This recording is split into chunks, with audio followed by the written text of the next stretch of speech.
지금부터 금요일 저녁에는 야고보서 말씀을 같이 묵상하기 원합니다. 이 야고보서는 누가 썼을까요? 야고보가 썼죠. 야고보. 주님의 여러 형제가 있었는데 그 형제 중에 예수님이 맏아들이고 바로 그 밑에 동생이 처음에는 예수를 안 믿었어요. 근데 나중에 그가 예수에게 자기 형 예수가 야, 이분이 하나님이셨구나, 이걸 알게 된 거죠. 네, 이분이 하나님이셨구나. 나와 함께 한 입을 덮고 자던 이분이, 나와 함께 밥을 같이 먹던 이분이, 화장실을 같이 쓰던 이분이 인간의 몸을 입고 오신 하나님이셨고, 이걸 알게 된 거죠. 이게 보통 일이 아니죠? 그죠? 네, 같이 목공소에서 함께 나무를 자르고 망치질을 하던 이분이, 세상의 이분이 이게 하나님이라는 게 믿어질까요? 처음에는 도저히 믿을 수가 없었어요. 그런데 점점 예수가 이분이 그리스도인 것을, 하나님인 것을 깨달아가죠. 그래서 결국 예수 그리스도의 부활의 현장에 야고보가 있고, 나중에 초대교회에 기둥같이 여기는 게바와 야고보라, 초대교회가 기둥같이 여기는 두 사람이 있었는데 이 두 지도자 중에 하나, 베드로와 야고보였다. 네. 그 위치가, 그 지도력이, 그의 신앙적 영적 위치가 그렇게 대단했음을 우리는 알게 되죠. 이런 야고보가 이렇게 아름다운 책을 또 우리에게 써서 지금까지도 우리에게 큰 감동을 주고 있다는 게 참 더더욱 놀랍습니다. 이 야고보서는 1차 수신자가 유대인입니다. 그래서 1절에도 보면 12지파에게, 흩어져 있는 12지파, 디아스포라죠. 전 세계에 흩어져 있는 이스라엘의 12지파에게 편지를 쓴다. 그러니까 1차 수신자는 유대인이에요. 그래서 야고보서는 유대인의 시각에서 가만히 들여다보면 이해가 더 깊이 되어져요. 1차 수신자가 야고보니까. 여러분, 사복음서 중에 유대인을 대상으로 쓰여진 복음서가 뭐죠? 네, 마태복음이죠. 마태복음. 그래서 마태복음에는 수많은 구약의 인용이 있어요. 구약. 왜? 유대인들은 구약을 잘 알잖아요. 너희가 배우고 믿었던, 너희가 잘하는 구약 성경을 통해서 봐라. 그러면 이 예수가 그리스도인 것을, 예수가 하나님의 아들인 것을 알게 될 거다. 구약의 수많은 말씀들이 바로 이 예수를 우리에게 가르쳐주고 있는 거다. 그러면서 구약을 통하여 기록되었으되 이 구약을 통해서 예수의 왕되심을 입증하는 책이 바로 마태복음이죠. 유대인이에요. 그래서 그런지 마태복음과 야고보서는 그 내용상 겹치는 것이 많아요. 특별히 마태복음에 유명한 게 뭐예요? 산상수훈이죠. 5장부터 7장까지 산상수훈. 그 산상수훈의 내용만 가지고, 딱 그것만 가지고도 야고보서와 비교를 해보면 22곳 이상 그 내용이 흡사해. 자, 유대인을 대상으로 쓰여진 책이다. 이걸 우리가 알았으면 좋겠고요. 이 책의 기록 목적을 우리가 간략하게 정리하면 이 책은 참된 믿음이 무엇인가?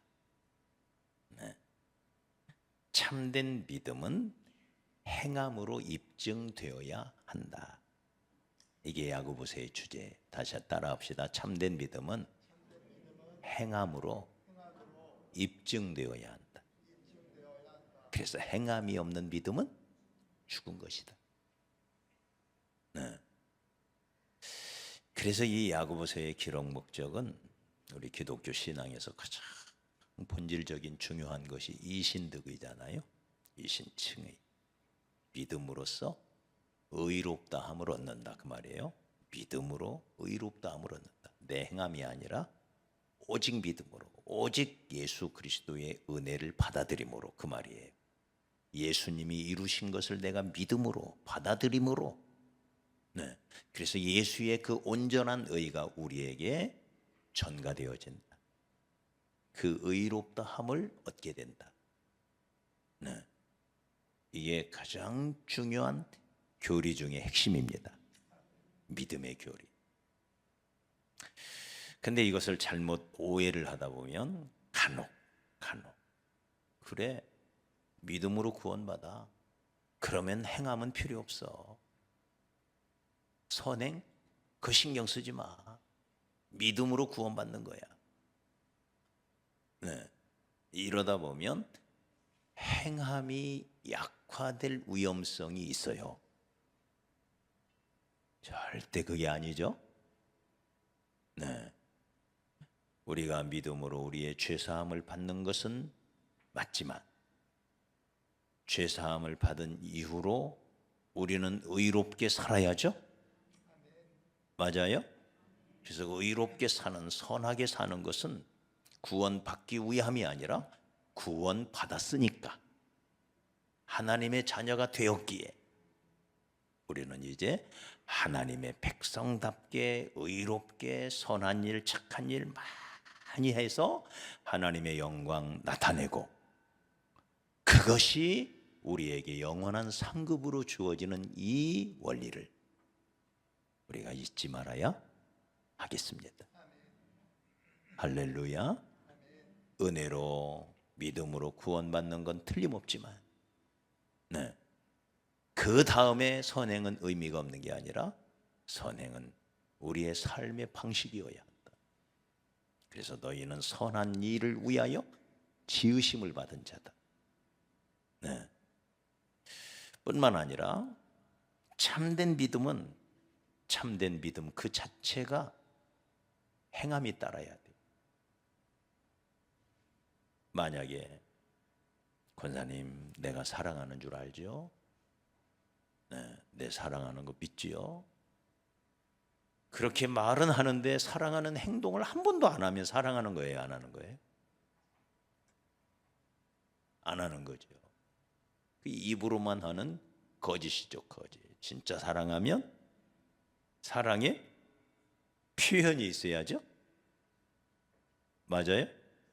내가 하나님을 믿으면 그 믿음의 표현이 나타나는 거죠. 이걸 우리는 열매라 그래요, 열매. 그래서 열매로 아는 거예요, 열매로. 그래서 만약에 열매가 없다면 이 나무가 진짠가 의심해 볼 필요성이 있죠. 나는 사과나무야, 나는 사과나무라니까 아무리 말해도 가을에 열린 걸 보니까 사과가 아니라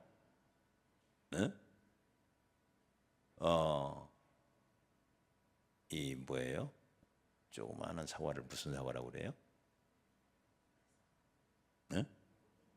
이거 뭐라고 그러죠? 아니, 꽃사과보다도 작은 거 뭐라고 그래요? 요만하게 열리는 거 있잖아요. 뭔가 있죠? 그거 사과라고 할 수 있어요?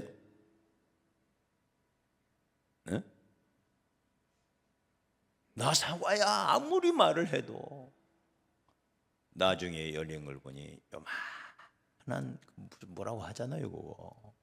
네. 그래서 참된 믿음은 내가 하나님을 믿는다, 예수를 믿는다. 그러면 거기에 따르는 합당한 열매가 있어야 합니다. 지금 그걸 강조하는. 그래서 참된 믿음이 뭐냐? 루터라는 분은 갈라디아서, 로마서를 특별히 중요시 여겼죠. 루터는 왜? 갈라디아서, 로마서에 이신 칭의의 교리가 명확하게 보여지기 때문에 그래요. 근데 얼핏 야고보서를 보면 행함을 강조하면서 그 행함이 없으면 구원받은 거 아니다라고 얘기하는 것처럼 보이거든요. 그래서 이 루터는 이 야고보서를 지푸라기 서신이다 이렇게 불렀어요. 아주 무가치한 서신이다 이렇게 얘기를. 그러니까 그런 위대한 신학자도 그런 실수를 할 수 있는 거예요. 그러나 야고보서는 그런 책이 아니에요. 믿음으로 얻는 구원, 그 믿음의 중요성을 도외시하는 책이 아니에요. 그걸 부정하는 책은 더더욱 아니에요. 네. 우리가 믿음으로 구원을 받지만 참된 믿음은 뭐냐? 참된 믿음은 반드시 열매로 나타나야 된다. 참된 믿음은 행함으로 입증되어져야 하는 것이다. 그래서 여기 2장 18절에 보면 어떤 사람은 말하기를 너는 믿음이 있고 나는 행함이 있으니 행함이 없는 네 믿음을 내게 보이라. 나는 행함으로 내 믿음을 네게 보이리라. 그랬어요. 행함으로 내게 있는 이 믿음을 내가 행함으로 보여줄 테니. 네. 이게 야고보서의 핵심 기록 목적인 것을 우리가 꼭 기억했으면 좋겠습니다. 그래서 참된 믿음을 강조하고 그 참된 믿음은 행함이 따라야 된다. 이걸 야고보서 전체에서 끊임없이 강조합니다. 그래서 우리가 야고보서를 같이 앞으로 몇 주간 묵상하면서 우리의 믿음을 좀 더 하나님이 기뻐하시는 믿음으로 잘 세워가는 그런 은혜가 있었으면 좋겠습니다. 자, 오늘 이제 읽은 이 1절로 4절 2절에 보면 2절 보십시오. 내 형제들아 너희가 여러 가지 시험을 당하거든. 시험이라는 단어가 나오죠. 시험. 그 다음에 3절에 보면 이는 너희 믿음의 시련이 이렇게 나오죠. 네, 2절에서는 시험, 3절에서는 시련. 네, 표현이 조금 달라요. 그러나 따지고 보면 이 둘은 하나지요. 네. 그래서 시험이 우리에게 가져다 주는 유익, 더 정확하게 말하면 믿음의 시련이 주는 유익을 가르쳐줘요. 우리가 믿음 생활하면 때로 고난을 만나지요. 믿음 생활을 한다고 해서 고난으로부터 면제받았다고 하는 것을 성경은 가르치지 않아요. 오히려 믿음 생활에는 많은 고난이 있음을 가르쳐요. 더 나아가 그 어떤 고난도 능히 이겨낼 수 있음을 가르쳐요. 할렐루야. 고난이 없다? 아니에요. 세상이 나를 핍박하였으니, 세상이 나를 미워하였으니, 나를 따르는 너희도 미워하리라. 할렐루야. 우리는 미움받을 수밖에 없어요. 왜? 이 세상은 내 집이 아니기 때문에. 네. 예수께서 제자들에게 명하여 저 건너편으로 배를 타고 먼저 건너가라. 오병이어 기적 행하신다. 그리고 당신은 산에 올라가 기도를 해요. 네. 그래서 제자들은 주님의 명령, 그 명령에 순종하여 비록 어둑어둑한 저녁 때였지만 갈릴리 호수를 노를 저어 건너가고 있었어요. 누가 가라고 한 거예요? 주님이 가라고 했죠. 주의 명령에 순종해서 가는 거예요. 요나가 풍랑을 만난 건 그건 이해가 너무 쉬워요. 왜? 불순종했잖아요. 네? 불순종한 요나에게 풍랑이 덮친 거예요. 근데 순종한 제자들에게도 풍랑이 덮쳐요. 따라합시다. 주의 명령에 순종해도 풍랑은 맞을 수 있다. 심지어 어느 날 주님과 함께 갈릴리 호수를 지나가는데 주님은 피곤한 나머지 고물을 베개 삼아서 주무셨어요. 그 주님과 함께 타고 가는 거예요. 그런데도 그 배에 풍랑이 덮죠. 따라합시다. 주님과 함께 타고 가는 배에도 뭐가 있다?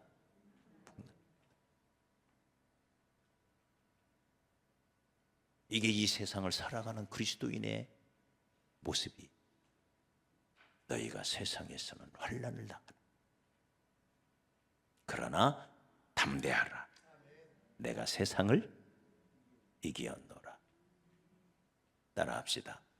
주님과 함께 타고 가는 배는 절대로 전복되지 않는다. 풍랑이 있어도 시련이 있어도 없는 게 아니에요. 그거 없을 거라고 말한 적이 없어요.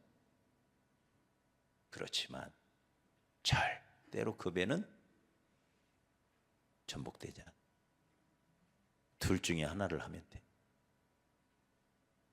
절대로 전복되지 않는다는 믿음으로 예수님처럼 그냥 TV 자든지 바람이 불거나 말거나.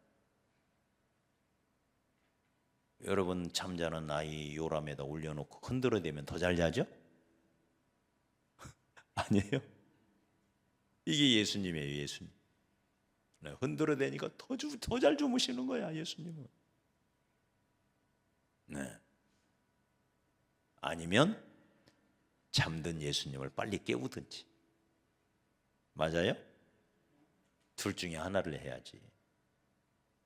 네. 막 원망하면서 주님 죽게 된 우리를 왜 안 돌아보십니까? 이러고 있으면 어떻게 되냐면.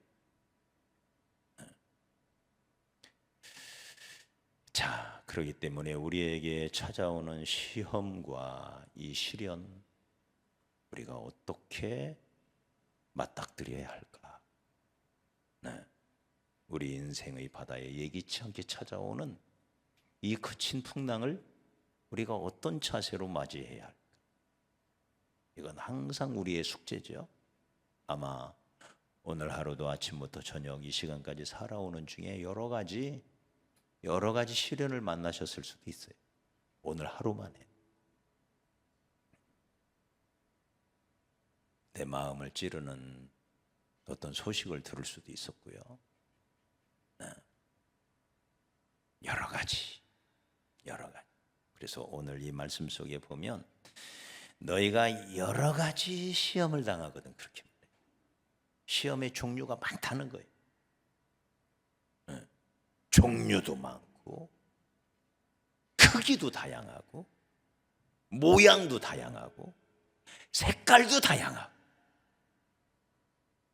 이게 우리에게 찾아오는 시험이에요. 왜 이렇게 많은지. 네. 경제적인 어려움이 올 수도 있어요. 애를 써봐도 가난에서 벗어나기가 왜 이렇게 어려운지. 네? 아무리 애를 써도 집안 재말의 나이가 왜 이렇게 어려운지. 여전히 경제적인 문제는 우리에게 찾아올 수 있죠. 어떤 사람에게는 건강의 문제가 있을 수 있어요. 덜커덩 찾아오는 이 건강 심각하죠. 네? 이야, 다른 사람에게나 올 줄 알았는데 그것이 내 문제가 됐을 때 찾아오는 이 두려움, 네? 큰 거죠. 또 우리 나이 때쯤 되면 몸에서 평소에 느끼지 않은 이상한 증세들을 가끔씩 느낄 때가 있죠. 그동안은 없었는데, 그런 증세가 없었는데, 그러면 야, 이거 나도 이거 문제 있는 거 아니야 하는 두려움도 생기고, 늘 찾아오는 문제죠. 가장 아마 힘든 문제 중에 하나는 인간관계의 문제일 거예요. 여전히 옛날보다 훨씬 더 지혜로워졌고, 훨씬 더 온유해졌고, 훨씬 더 자제력도 생겼고, 훨씬 더 이해력, 관용도 넓어지긴 했지만, 그럼에도 불구하고 여전히 우리는 문제가 많잖아요.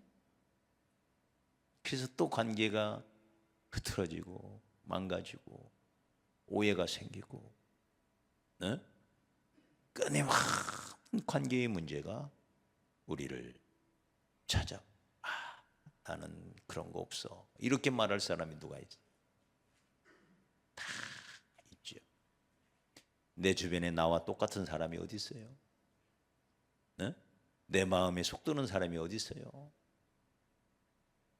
아닌가요? 그죠? 나도 내가 내 마음에 안 드는데, 그죠? 여러분은 여러분 자신이 마음에 들어요? 안 들죠? 때로는 막 패 죽이고 싶죠? 마음에 안 들잖아요, 솔직히. 우리 자신이 얼마나 미워요. 아이고, 바보 같은 녀석. 그럴 때 있잖아요. 나는 왜 이렇게 멍청한가? 이럴 때 있잖아요. 네. 그러니 내 눈에 다른 사람인들 제대로 보이겠어요? 우리는 문제투성이죠. 다 실수투성. 여전히. 그런 연약함을 마귀가 틈타서 인간관계에 문제가 생기는 거예요. 흔히 가정에서도, 회사에서도, 학교에서도, 이웃들과의 관계 속에서 늘 우리는 더불어 사는 삶을 살 수밖에 없는 인간이기 때문에 그 속에서 많은 어려움들이 생기죠. 자, 이런 어려움이 있을 때 우리가 어떻게 해야 될까요? 올바른 태도가 중요하죠. 이 시련을, 이 고난을 맞닥뜨리는 우리의 바른 태도, 언제나 이게 중요해요.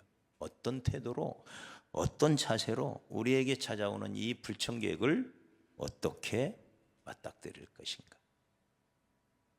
네. 탄식 만들어 놓을 수도 없고,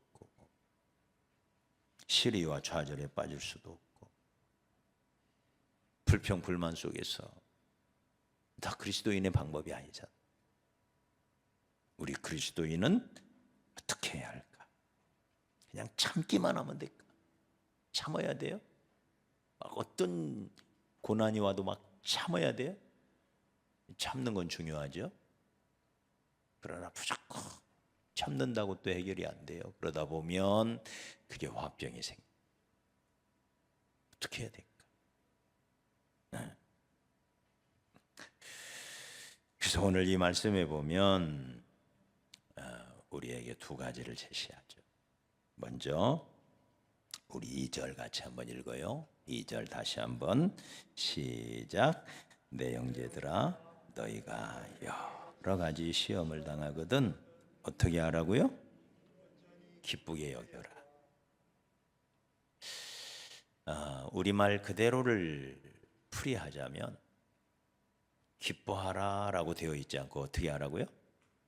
기쁘게 여겨라. 이 말은 기쁘지 않아도, 시험 속에 뭐가 기쁘겠어요? 기쁘지 않아도 자꾸 기뻐하도록 노력해라. 네? 기뻐하도록 노력해라. 기쁘다고 생각하고 기쁘게 여겨라. 근데 그 앞에 수식어가 더 기가 막혀요. 그것도 온전히. 네? 이게 그리스도인이 시련을 맞닥뜨리는 태도야. 시련을 기쁘게 여겨라. 왜 그럴까요? 이 시련이 축복이라는 거예요.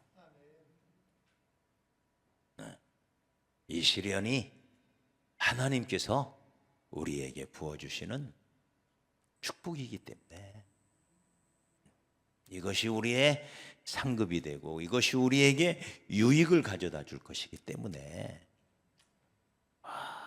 전히 기쁘게 여겨라. 할렐루야. 네. 하나님은 우리의 아픔을 모르시는 분이 아니죠. 우리 눈에서 흐르는 눈물이 얼마나 고통스러운지를 주님이 모르시겠어요? 네. 우리가 눈물을 흘릴 때 주님도 아마 같이 우실 수도 있어요. 찢어지는 아픔을 그분도 똑같이 공감하실 거예요. 그럼에도 불구하고 우리에게 기쁘게 여겨라. 기쁘게 여겨라. 그 고통스러운데도 기쁘게 여겨라. 억지로라도 웃고 억지로라도 감사하고 주님 감사합니다. 내게 이런 시련을 주시니 참 감사합니다. 그렇게 막 여기라는 거예요. 네? 왜 그러냐? 왜 이렇게 우리에게 기쁘게 여기라고 말씀하실까?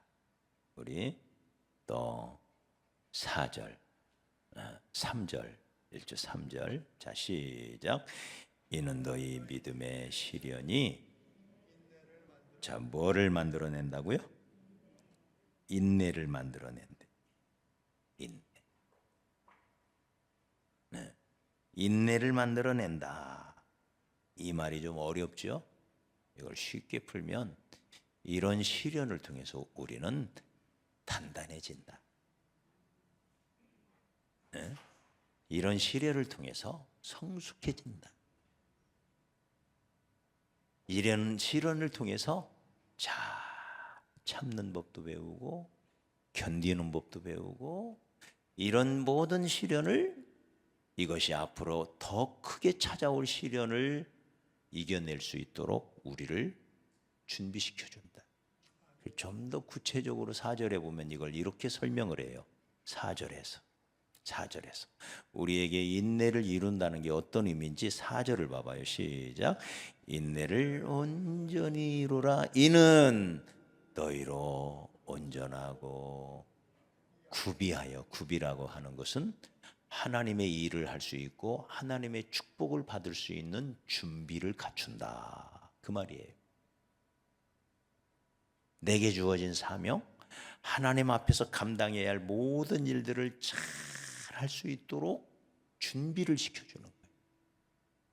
하나님이 축복해 주실 수 있는 준비를 구비라 이렇게 말하는 거예요. 구비. 우리를 구비시켜 주는 거예요. 뭐가? 시련이. 네. 그 다음에 자 온전하고 구비하여 그 다음에 시작. 조금도 부족함이 없게 하려 함이라. 이게 시련이 가져다주는 유익이래요. 여러분 고난을 안 당해본 사람은 인내심을 기를 기회가 없어요. 왜 역전의 용사들을 귀히 여깁니까? 그들은 수많은 전쟁을 치러봤어요. 네? 지상전, 공중전, 수중전 다 치러봤어요. 그 어떤 시련도 이겨낼 수 있도록 준비가 되어 있어요. 그러니 그들을 역전의 용사들을 귀히 여기는 거예요.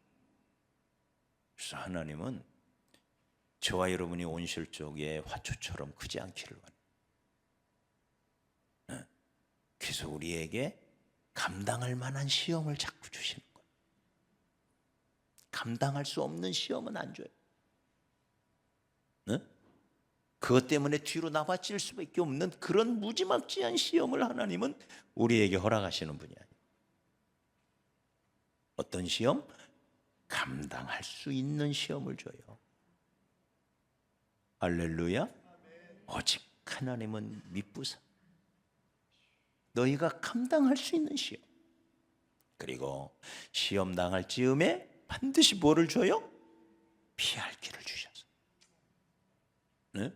너희로 능히 감당하게 하시는 분, 이분이 우리 하나님이십니다. 감당할 수 없는 시험을 주시잖아요. 그러면서 그런 시험을 하나하나 통과해 가면서 우리는 빚어져요. 준비가 되어져요. 하나님의 축복의 그릇이 되어져 가는 거예요. 이게 시련의 유익이에요.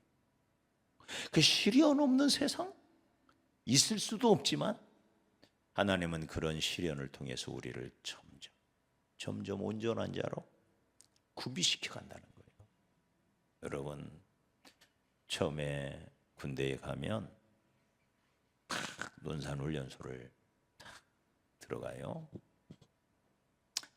그러면 넓은 연병장에서 사복을 입은 장정들이 수백 명이 쫙 그냥 서 있어요. 뒤에는 엄마, 아빠, 형, 누나, 그 애인들이 쫙 와서 그 광경을 쳐다봐요. 그러면은 아주 마음씨 좋게 생긴 정훈 장교가 나와가지고 아주 감미로운 이야기를 해줘요. 여러분은 우리의 자랑스러운 조국 대한민국의 부름을 받 네? 이 자리까지 왔다. 네? 하면서 막 얼마나 좋은 말만 해주는지 몰라요.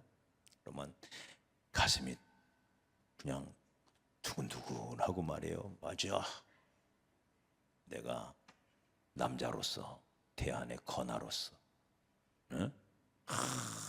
자부심이 생겨요. 그리고는 진짜 사나이 노래를 부르게 이제 여러분을 군대로 보내고 걱정하고 있을 어머님, 아버님을 위해서 걱정하지 마세요. 내가 진짜 사나이가 돼가지고 하면서 막 그 노래를 부르게 해요. 그러면 부모 형제 나를 믿고 단잠을 이룬다 하면 눈물이 쫙 나요. 감격해가지고. 그럴 거 아니에요, 그죠? 상상이 되나요? 안 돼요? 이게 남자가 아니라 상상이 안 되시는가 보다. 이제 그렇게 하고 이제 헤어져요. 헤어지라고 서로 인사도 하고, 그리고는 이제 드디어 촥 군대 문으로 딱 들어가요. 군대 문으로 딱 들어가요. 박수를 받으면서 군대 문으로 딱 딱 들어가면 이렇게 들어가잖아요. 쭉 들어가면 여기에 큰 이 막사가 있는데 이제 쫙 들어갔잖아요. 그러면 이쪽에서 벼락 같은 소리가 나요. 이쪽으로 와! 하고 막 소리가 나요. 깜짝 놀라면은 뭐하는 새끼들이야! 끼야! 해가지고 막 병력 같은 소리가 나요. 그러면 박수를 치면서 천천히 여유롭게 들어가던 이 사람들이 정신이 바짝 들어가지고 막 정신없이 뛰어가요. 뛰어가면 머리 박아! 해가지고 좌로 굴러 우로 정신을 빼놓는 거예요. 내가 드디어 군대 왔구나. 그때서야 이제 이 극과 극의 체험이 드디어 시작이 되는 거예요. 그렇게 5주를 보냅니다. 5주를 이렇게. 네. 아무리 지금 당나라 군대가 돼 있어도 여전히 군대는 군대예요. 힘들어요. 5주 동안 정말 힘들어요. 네. 그렇게 5주 동안 훈련받는 동안 거기 있는 모든 사람들은 장정이라고 불림을 받아요. 장정. 송민용 장병 이렇게 불러요. 장병. 장정. 송민용 장정 이렇게 불러요. 아직 군인이 아니다. 송민용 장정, 이삭 장정 이렇게 불러요. 그래서 5주가 그 혹독한 훈련이 끝나고 나면 그때서야 이제 송충이 한 마리를 딱 달아주면서 드디어 이등병이 되는 거예요. 몇 주? 5주. 장교는 4년. 네? 강한 군대는 훈련을 통해서 만들어진다는 말이 있어요. 왜 해병대냐? 귀신 잡는 해병대가 되는 이유는 귀신을 잡을 만큼 훈련을 받았기 때문에 그래요. 그래서 무서운 거예요. 해병대가. 특수부대는 특수훈련을 받아요. 그래서 무서워요. 네. 저처럼 편한 군대 간 사람은 뭐 한 번도 제대로 된 유격 훈련 한 번 안 받아봤으니까 그냥 개판이죠. 군인이라도 훈련 제대로 안 받아요. 네. 큰 훈련을 통해서 어떤 상황도 헤쳐나갈 수 있는 힘을 기르는 거예요. 그래서 이렇게 믿으시면 틀림없어요. 나에게 시련이 있다. 아하, 하나님이 나를 복 주시려고, 하나님이 내게 복 받을 준비를 시키는구나. 할렐루야. 근데 시련이 남들보다 더 빡신 것 같아. 그럼 어떻게 생각해야 돼요? 하나님이 내게는 더 큰 복을 주려고 하시는구나. 틀림없는 거예요. 더 귀한 임무를 맡기려고 그러시는 거예요. 네? 더 큰 일을 맡기려고, 나를 더 강하게 훈련시키려고 내게 이런 불시험을 주는구나. 틀림없는 거예요. 따라합시다. 하나님은 준비된 자를 준비된 만큼 쓰신다. 반드시 쓰신다. 저는 이걸 믿습니다. 죽기 5분 전에라도 쓰신다. 이게 믿음 안에서의 법칙이에요. 하나님이 실컷 준비시켜 놓고 안 쓰신다? 이런 낭비가 어디 있어요? 네? 실수 없으신 우리 하나님, 불꽃 같은 눈초리로 찾아내가지고 그 일에 가장 적합한 자가 유근자라는 걸 하나님이 아시고 딱 골라내셨는데, 하나님이 바보예요? 네? 감찰하시는 하나님, 모든 것을 꿰뚫어 보신다 그 말이에요. 정확하게 꿰뚫어 보시는 하나님이 자꾸 찾은 게 오염주란 말이에요. 그래서 준비를 시켰어요. 그런데 안 써? 세상에 이런 낭비가 어디 있어요? 하나님이 그러실 분이 아니죠. 그래서 내게 시련을 주시는 것은 나를 연단시키고 구비시켜서 쓰시기에 합당한 자로 준비시켜서 때가 되면 그 자리에 요긴하게 쓰시려. 믿습니까? 그래서 내게 시련을 주신, 더 큰 시련이 주어진다는 것은 더 귀하게, 더 크게, 더 중요한 임무를 내게 맡기시려. 아하, 나는 절대 혹평하는 거 아니에요? 나는 방위병이 아닌가 보다. 나는 하나님이 해병대로 쓰실 모양이다. 나를 특수부대 요원으로 부르셨나 보다 하나님. 할렐루야. 방위가 좋아요? 특수부대 요원이 좋아요? 편하니까 방위가 좋아. 방위 나오신 분, 강도아님 방위병 아니지? 내가 폄훼하는 거 아니에요, 절대. 이 아니고. 네. 북한이 방위병 때문에 못 쳐들어온대요. 우리나라 방위병들이 도시락 등 들고 다니니까 가방 속에 뭐가 있는지를 모르니까 못 쳐들어온대요. 방위병 만세. 절대 혹평하려고 하는 게 아니라 훈련받는 만큼 하나님이 쓰신다 그 말이에요. 할렐루야. 훈련받는 만큼 쓰셔.